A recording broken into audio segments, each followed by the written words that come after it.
ان پر تنقید کا حق آپ کو حاصل ہے، ان سے اختلاف کا حق آپ کو حاصل ہے. وہ حاکم مطلق نہیں ہے، وہ عامل نہیں ہے. آپ کو معلوم ہے کہ حضرت عمر پر ان کے کرتے کے اعتبار سے جو ہے وہ تنقید ہو گئی تھی. تنقید کرنے والا کون تھا؟ سلمان فارسی رضی اللہ تعالی عنہ، جن کے بارے میں حضور نے فرمایا سلمان منا اہل البیت، یہ تو ہمارے اہل بیت میں سے ہے. اتنا قریب تھا. حضور حضرت عمر خطبہ دے رہے ہیں اور وہ کہتے ہیں کھڑے ہو کر لا سمع ولا طاعہ، نہ سنیں گے نہ اطاعت کریں گے. کلمہ بغاوت ہے. تو کوئی ناگواری کا احساس نہیں. مجمع عام میں بات ہو رہی ہے. کیوں کیا بات ہے؟ یہ جو کرتا آپ نے پہنا ہے یہ ان یمنی چادروں سے بنا ہے جو مال غنیمت میں آئی تھی، اور جتنی ٹکڑا جو ہے ہر مسلمان کو ملا اس سے کرتا نہیں بنتا، اور آپ ہے بھی طویل القامت، آپ کا کرتا کیسے بن گیا؟ فرماتے ہیں عبداللہ سے، اپنے بیٹے سے، عبداللہ ابن عمر رضی اللہ تعالیٰ عنہ، عبداللہ تم وضاحت کر دو.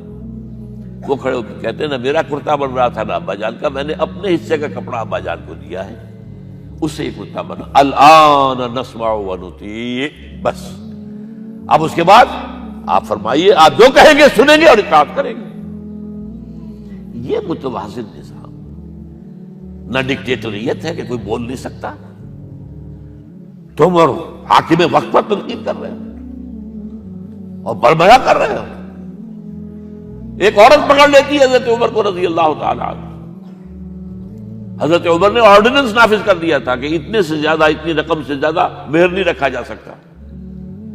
کہ عمر تم کون ہوتے ہو ہمارے حق کے اوپر پابندی لگانے والے؟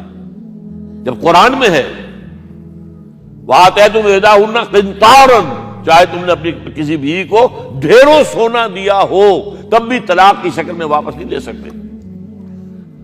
قنطار کہہ رہا ہے، آپ کون روکنے والے؟ اور حضرت عمر فرماتے ہیں آج ایک عورت نے عمر کو دین سکھایا، آرڈیننس واپس. اسی طریقے کا معاملہ حضرت عمر کا یہ اجتہاد تھا کہ یہ جو زمینیں اتنی بڑی بڑی جو ہے، سواد، عراق، ایران، مصر سب فتح ہو گئے، چند ہزار صحابہ. اب مطالبہ یہ تھا کہ یہ مال غنیمت ہمارے اندر تقسیم کر دیجیے. جیسے حضور نے غزوہ خیبر میں جو زمینیں تھیں یہودیوں کی وہ مجاہدین میں تقسیم کر دی تھی. دلیل موجود، دلیل بھی سنت رسول سے ہے صلی اللہ علیہ وسلم. حضرت عمر کی حکمت کچھ اور کہہ رہی ہے.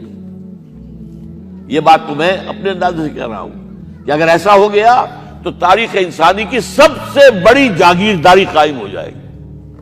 کتنے بڑے بڑے رقبے جو ہے صحابہ کو مل جائے گے. لیکن انہوں نے جو بات بیان کی وہ یہ تھی اگر یہ سارا تقسیم ہو گیا تو بعد میں آنے والوں کے لیے کیا رہے گا، اور جو فوجیں اب ہمیں پورے نظام کے لیے رکھنی پڑے گی ان کو کون سپورٹ کرے گا، ان کے لیے کہاں سے خرچہ آئے گا. تو انہوں نے طے کیا کہ یہ مال جو ہے مال فے ہے، یہ بیت المال کا ہے. جو مال غنیمت ہے وہ صرف وہ ہوگا جو عین محاذ پر حاصل ہوا ہے. ہتھیار ہیں یا بھیڑیں بکریاں ہیں یا اور جانور ہیں، یا وہاں پر جو پکڑے جائیں گے قیدی وہ غلام ہوں گے، وہاں پر اگر عورتیں ہوں گی پکڑی جائیں گی، خریدیں ہوں گی. یہ نہیں کہ پورے ملک جو ہے وہ غلام بنا دیے جائیں اور پورے ملک کی جو زمینیں تقسیم کر دی جائیں. بعض صحابہ کھڑے ہو گئے نہیں. اب حضرت عمر نے ٹریبونل قائم کیا ہے. 5 صحابہ اوس میں سے، 5 خزرج میں سے بیٹھ جائیے، وہاں اپنا بھی پیش کیا نقطہ نظر، باقی انہوں نے بھی کیا. وہ ٹریبونل نے فیصلہ کیا کہ عمر کی رائے صحیح ہے رضی اللہ تعالیٰ. یہ نظام سید القوم خادمہم، یہ اگر کوئی کہتا، اگر یہ مثالیں نہ ہوتی تو کہتے کیا تمہارا دماغ خراب ہوا ہے، یہ شاعری تو تم نے اچھی کر دی ہے، سید القوم خادمہم کبھی ہوا ہے؟ لیکن عمر نے بن کے دکھایا ہے. رات کے گشت پر ہے اور ایک عورت کے کراہنے کی آواز آئی ہے، معلوم ہوا کہ درد ذہن میں مبتلا ہے اور کوئی اس کے اٹینڈ کرنے والی کوئی خاتون نہیں ہے. گھر سے گئے ہیں، فرسٹ لیڈی اپنی اہلیہ کو لے کر آئے ہیں، انہوں نے اٹینڈ کیا ہے، اور اس کے بعد بچہ ہو گیا تو اندر سے ان کی اہلیہ کا امیر المومنین مبارک ہو بیٹا ہوا ہے. ایک اور دفعہ اسی طریقے سے گشت پر تھے، ایک گھر میں سے بچوں کے رونے کی آواز آئی. معلوم کیا کہ ایک خاتون ہے اور بچے ہیں، کھانے کو کچھ ہے نہیں. اس خاتون نے کہا میں نے یہ آگ کے اوپر جو ہے ہانڈی رکھی، اس میں پانی ہے، اور بچوں کو میں بہلا رہی ہوں کہ کچھ پک رہا ہے، ٹھہرو ذرا صبر کر لو، اسی طرح سو جائیں گے بھوکے۔ کانپ گئے حضرت عمر، گئے بیت المال سے اور بوری گندم کی لے کر اپنے کندھے پر، اپنے غلام سے کہا میرے کندھے پر رکھا، اس نے کہا میں لے چلتا ہوں حضور۔ نہیں، قیامت کے دن تم میرا بوجھ نہیں اٹھا سکو گے۔ اور وہ اپنے کندھے پر لاد کر لائے ہیں اور وہاں کھانا تیار کروایا، بچوں کو کھلایا ہے۔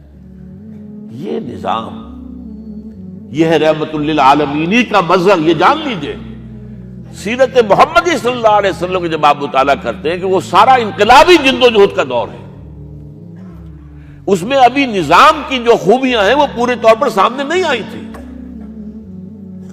ابو بکر صدیق رضی اللہ تعالیٰ عنہ کا دور خلافت جو ہے وہ بھی کاؤنٹر ریولوشنری موومنٹس کو ختم کرنے میں صرف ہو گیا ہے، جسے انگریزی میں کہتے ہیں للی ان بلوم، نظام اسلام۔ اسلام کا نظام عدل اجتماعی جو ہے ایک کھلے ہوئے پھول کی طرح نظر آئے گا حضرت عمر رضی اللہ تعالیٰ عنہ کے دور خلافت میں۔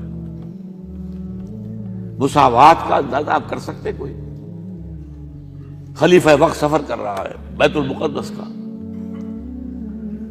کتنے کئی سو میل، میرے کم سے کم 500 میل تو ہوگا مدینے سے بیت المقدس۔ ایک اونٹنی ہے، ایک خادم ساتھ ہے، اسی اونٹنی کے اوپر راشن بھی ہے راستے کا، لہذا ایک وقت میں ایک آدمی سوار ہو سکتا ہے، دو نہیں۔ ایک منزل خلیفہ اوپر بیٹھے ہیں اور خادم آگے چل رہا ہے نکیل پکڑ کر، ایک اگلی منزل میں خادم اوپر بیٹھا ہے اور خلیفہ آگے جو ہے نکیل پکڑ کر چل رہے ہیں۔ جب آخری منزل آئی تو وہ خادم کی باری تھی اوپر بیٹھنے کی، اس نے ہاتھ جوڑ دیے کہ خدا کے لیے لوگ کیا کہیں گے، مجھے کہیں گے تمہاری یہ جرت۔ فرمایا نہیں، الدور دورک، نہیں، یہ تو حساب کا معاملہ ہے، میتھمیٹکس کا معاملہ ہے، یہ تمہاری باری ہے، بیٹھو۔ یہ بلندیاں، یہ عظمتیں، یہ عدل، یہ انصاف، اور پھر یہ کہ بوریا نشین، کوئی محل نہیں۔ ایک آیا ایرانی مدینے میں چکر لگایا، کوئی انہیں محل نظر نہیں آیا، اسے پوچھا ہے اینا ملککم، تمہارا بادشاہ کہاں ہے؟